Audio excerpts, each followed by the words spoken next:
Bunch of Munch will be playing weekends starting this Saturday and running until December 16th. You can get your tickets by calling the box office or visiting the STC website.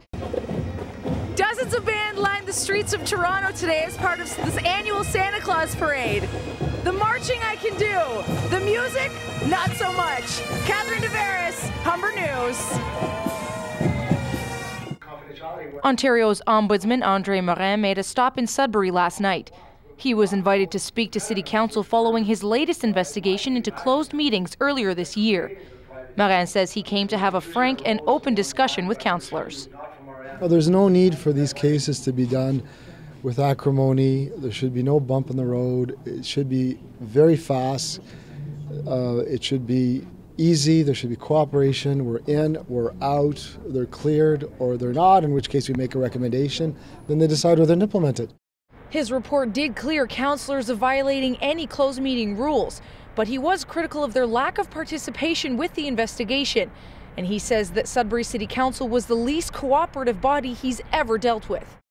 If you look at these three things, it's demands by citizens for accountability, is aversion to oversight, and then this lawyer fetish.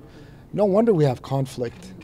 And I'm hoping that we can do away with some of those obstacles and deliver our good services the way they should to the citizens of Greater Sudbury. Several councillors expressed their dislike for the way Morin does his job. And Councillor for Ward 11, Terry Kett, even went so far as to say his problem was not with the Ombudsman's office, but with Morin himself. This is what we're used to with ombudsmen, that they simply go in and do their job and away they go. And this is what we need. We don't need somebody who is on an ego trip, and this fellow certainly is. I was really disappointed that he would just run out and not show our city solicitor the courtesy of listening to his comments. I just found that terrible. Certainly stand by the decision that I made, and we did cooperate. The issue of the cost of the investigation was raised by several councillors who were concerned it was not a good use of taxpayers' money. His services, although offered for free to the municipality as such, is subsidized, is paid for through the provincial government and the Lieutenant Governor's office. I still believe that going to a private firm might be much, much cheaper. I noticed when we asked him how much the investigations cost, he just said, oh, well, we haven't got time to keep track of that. That really scared me, because those are your taxpayer dollars at work. Cooperation is not an option. You know, we oversee 192 council. We can't deal with everyone's little eccentricities and little irritations. An investigation is an investigation is an investigation. Catherine Divaris, Eastlink TV News. Police say they'll be on the lookout for aftermarket modifications for the entire month of August, and it's a $110 ticket.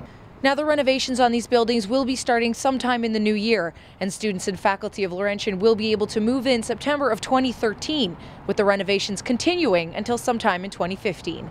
Catherine Divaris, Eastlink TV News. Lunges is a great exercise. It's a great way to work every part of the leg and the glute. It's something that I would incorporate into my routines at least once a week. For Jessica McMillan, weight training started as a way to ward off pain. 5 trophies, 3 first places, and 2 overall wins later, it's become a way of life. You're competing against yourself. It's a subjective sport. So the most important thing is to be really proud of what package you're bringing in. And that's the way I look at it. Win or lose, I just want to be proud of what I've accomplished. Her newest and arguably most impressive hardware is from a provincial show Jessica competed in last month. It was the provincial championship for the naturals. And I took first place in my class, and I took the overall figure winner. She says she admires every person who gets on stage, but has always preferred to stay natural. I am an all-natural athlete, and I really admire the athletes that are doing it that way. That's if you work hard enough, you can achieve your goals naturally, and I like to set that example for my clients as well. She says setting an example for her 11-year-old daughter, Sierra, is just as important. It's been a great example for my daughter when, childhood obesity is such an epidemic these days, and she's really on board with the nutrition, and she wants to have the muscles that mommy has, and so it's been really fun for all of us. Every day, look at these muscles, mommy. Jessica is getting ready for 2 national level competitions next summer. I should have known better. Being the competitive person that I am, I challenged Jess to a push-up competition. You ready? Let's go. 1, 2, 3, 4. Watch that. So I clearly have a bit of a ways to go. Catherine Divaris, Eastlink TV News. Good evening, I'm Catherine Divaris. Thanks for joining us. New Sudbury was rocked by a string of break-ins this weekend. On Saturday, the Greater Sudbury Police responded to 3 separate break-and-enter calls in the New Sudbury area. All 3 incidents occurred in the afternoon and early evening. Police currently do not know if the same parties are responsible for the break-ins, as the point of entry was different in all 3 instances. Today is the National Day of Remembrance and Action on Violence Against Women. And to mark the occasion, a Sudbury gym is offering both women and men a free self-defense course.